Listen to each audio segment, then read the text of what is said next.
Motorola 70 max લેવાય કે પછી મોટોરોલા સિગ્નેચર, કારણ કે બંનેની પ્રાઇસ સેમ છે, થોડોક જ ડિફરન્ટ છે. પણ મિત્રો આજના વિડીયોમાં હું બંનેનું કમ્પેરિઝન કરવાનું છે, બંનેના સ્પેસિફિકેશનની, કેમેરા પરફોર્મન્સ માટે શું શું ચિપસેટ આપ્યું, તેની ડિસ્પ્લે કેવી છે, બેટરી કેવી મળે છે અને બેટરીમાં કેવા કેવા ફીચર્સ મળે છે, તો તેની આજે ફૂલ્લી હું કમ્પેરિઝન કરવાનો છું, બંને સ્માર્ટફોનની કમ્પેરિઝન. લાસ્ટમાં હું તમને મારો ઓપિનિયન શેર કરવાનો છે કે બંનેમાંથી કયો સ્માર્ટફોન પરચેસ કરાય. તો મિત્રો વિડીયોમાં આપણે આગળ વધશું. તમે જોઈ રહ્યા છો મિત્રો ટેકનિકલ સાગર, તો ચાલો શરૂ કરીએ.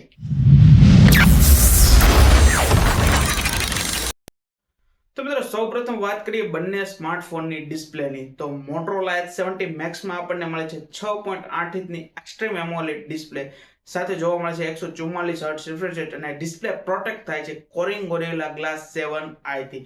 તો સામે મોટોરોલા સિગ્નેચરની વાત કરીએ તો તેમાં પણ આપણને મળે છે 6.8 ઇંચની એમોલેડ ડિસ્પ્લે, જેમાં આપણને 165 હર્ટ્ઝ રિફ્રેશ રેટ મળી જાય છે. સાથે તે ડિસ્પ્લે પ્રોટેક્ટ થાય છે કોરિંગ ગોરિલા ગ્લાસ વિક્ટસ 2 થી. તો મિત્રો બંને સ્માર્ટફોનની જે એમ કહેવાય ડિસ્પ્લે છે બંને સેમ જ છે, બટ તેમાં બંનેમાં આપણને રિફ્રેશ રેટનો થોડોક ફેરફાર જોવા મળે છે. H70 મેક્સમાં આપણને 144 હર્ટ્ઝ રિફ્રેશ રેટ મળે છે, જેમ ને સાથે મોટોરોલા સિગ્નેચરમાં આપણને 165 હર્ટ્ઝ રિફ્રેશ રેટ મળે છે. હવે મિત્રો વાત કરીએ બંને સ્માર્ટફોનના પરફોર્મન્સની, તો અહીં બંને સ્માર્ટફોનમાં સેમ આપણને પ્રોસેસર જોવા મળે છે, સ્નેપડ્રેગન 8 Gen 5. સાથે બંને સ્માર્ટફોન Android 16V સાથે આવે છે, પણ બંનેમાં તમને OS અપડેટમાં ફેરફાર જોવા મળે છે. વાત કરીએ 70 મેક્સની, તો અહીં તમને 3 વર્ષના મેજર OS અપડેટ જોવા મળે છે, સાથે 5 વર્ષના સિક્યુરિટી અપડેટ્સ પણ જોવા મળે છે. તો વાત કરીએ મોટોરોલા સિગ્નેચરની, તો અહીં તમને 7 વર્ષના OS અપડેટ અને 7 વર્ષના સિક્યુરિટી અપડેટ્સ જોવા મળવાના છે.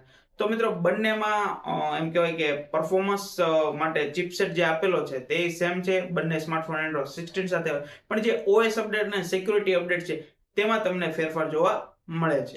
હવે મિત્રો વાત કરીએ બંને સ્માર્ટફોનના કેમેરા સેટઅપની, તો વાત કરીએ મોટોરોલા H70 મેક્સમાં, તો સૌપ્રથમ આપણને રિયરમાં મળી જાય છે મેઇન કેમેરો 50 મેગાપિક્સલનો વિથ સોની લાઇટિયા 710 સેન્સર સાથે 8 મેગાપિક્સલનો અલ્ટ્રા વાઇડ એંગલ અને સાથે 2 મેગાપિક્સલ એક માર્કો કેમેરા મળી જાય છે.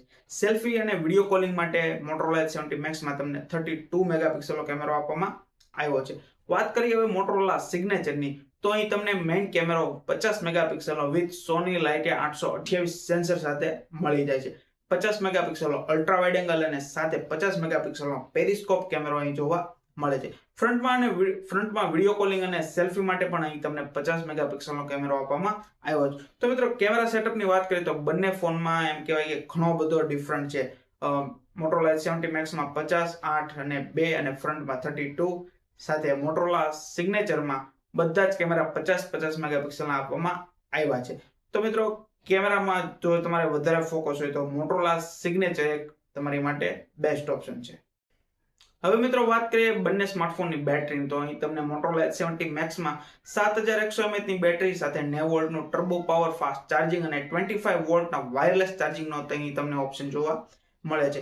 વાત કરીએ મોટોરોલા સિગ્નેચરની, તો અહીં તમને થોડીક ઓછી બેટરી જોવા મળે છે. અહીં તમને 5200 mAhની બેટરી જોવા મળે છે, સાથે 90 વોલ્ટનું ટર્બો પાવર ફાસ્ટ ચાર્જિંગ અને સાથે અહીં તમને 50 વોલ્ટનો વાયરલેસ ચાર્જિંગનો ઓપ્શન જોવા મળે છે, સાથે 10 વોલ્ટનો રિવર્સ ચાર્જિંગનો પણ ઓપ્શન જોવા મળે છે, એ પણ વાયરલેસ. તો મિત્રો બેટરીના સેગમેન્ટમાં તમે જોવો તો મોટોરોલા સિગ્નેચરમાં તમને એમ કહેવાય કે એક સુવિધા વધારે મળે છે, જ્યારે મોટોરોલા H70 મેક્સમાં તમને નથી મળતી. તો મિત્રો કમ્પેરિઝન તમે જોવો તો વધારે બેટરી ઉપર તમારું ફોકસ રહેતું હોય અને તમારે વધારે જો યુઝ રહેતો હોય ફોનનો, તો મોટોરોલા 70 મેક્સ તમારે માટે એક બેસ્ટ ઓપ્શન કહી શકાય. હવે મિત્રો વાત કરીએ બંને સ્માર્ટફોનના Antutu સ્કોર, એટલે કે Antutu સ્કોર એને કહેવાય કે બંને સ્માર્ટફોનના પરફોર્મન્સ ચેક કરવામાં આવે, કેવું પરફોર્મન્સ કરે છે, ગેમિંગ વખતે કઈ બહુ હેંગ નથી થતો, એકદમ સ્મૂથ ચાલે, તમે મલ્ટીટાસ્કિંગ કરો તો એનો એક સ્કોર એટલે કે Antutu સ્કોર. તો મિત્રો બંને સ્માર્ટફોનમાં આપણે Antutu સ્કોરની વાત કરીએ તો અહીં તમને મોટોરોલા 70 મેક્સમાં મળી જાય છે 29,72,932. તો મિત્રો આ છે મોટોરોલા 70 મેક્સનો Antutu સ્કોર. સાથે મોટોરોલા સિગ્નેચરના Antutu સ્કોરની વાત કરીએ તો અહીં તમને 30,98,258. તો આ છે મોટોરોલા સિગ્નેચરનો Antutu સ્કોર. તો મિત્રો બંનેમાં તમે Antutu સ્કોરની વાત કરો તો થોડોક જ ડિફરન્ટ છે, બંને એમ જોવો તો એકદમ સેમ જ પરફોર્મન્સ આપે છે, પણ મોટોરોલા સિગ્નેચર જે છે તે થોડોક H70 મેક્સ કરતા તેનું થોડુંક પરફોર્મન્સ વધારે સારું છે. મિત્રો હવે વાત કરીએ બંને સ્માર્ટફોનના રેમ અને સ્ટોરેજના. તો વાત કરીએ મોટોરોલા H70 Max ની, તો અહીં તમને સ્ટોરેજનો એક ઓપ્શન મળે છે, બટ રેમમાં તમને બે ઓપ્શન જોવા મળે છે, 8/256 અને 12/256. વાત કરીએ મોટોરોલા સિગ્નેચરની, તો મોટોરોલા સિગ્નેચરમાં તમને રેમના બે ઓપ્શન અને સ્ટોરેજના 3 ઓપ્શન જોવા મળે છે. રેમમાં તમને 12 GB અને 16 GB રેમના એમ ઓપ્શન મળી જાય છે, અને સાથે સ્ટોરેજમાં 256, 512 અને 1 TB સુધીનો તમને સ્ટોરેજ ઓપ્શન જોવા મળે છે. વાત કરીએ ફોનની ડિઝાઇનની, તો લુક મોટોરોલા H70 Maxમાં મોટોરોલાએ થોડોક લુકમાં ચેન્જ કર્યો છે. જે રિયર કેમેરાનો જે ડાયલ આવતો એકદમ જે રાઉન્ડ શેપ સ્ક્વેરમાં આવતો, તો એકદમ તે પ્રોપર સ્ક્વેર કરી નાખ્યો છે, અને થોડોક જે મોટોરોલાના રેગ્યુલર જે સ્માર્ટફોનમાં ડાયલ આવતો, તો તેની કરતાં થોડોક ત્યાં ડિફરન્સ કરેલો છે. અને રિયરમાં જે મોટોરોલા વિગન લેધર ફિનિશ આપતું, તો તેની જગ્યાએ મોટોરોલા H70 Maxમાં આપણને ગ્લાસનું પ્રોટેક્શન આપવામાં આવ્યું છે.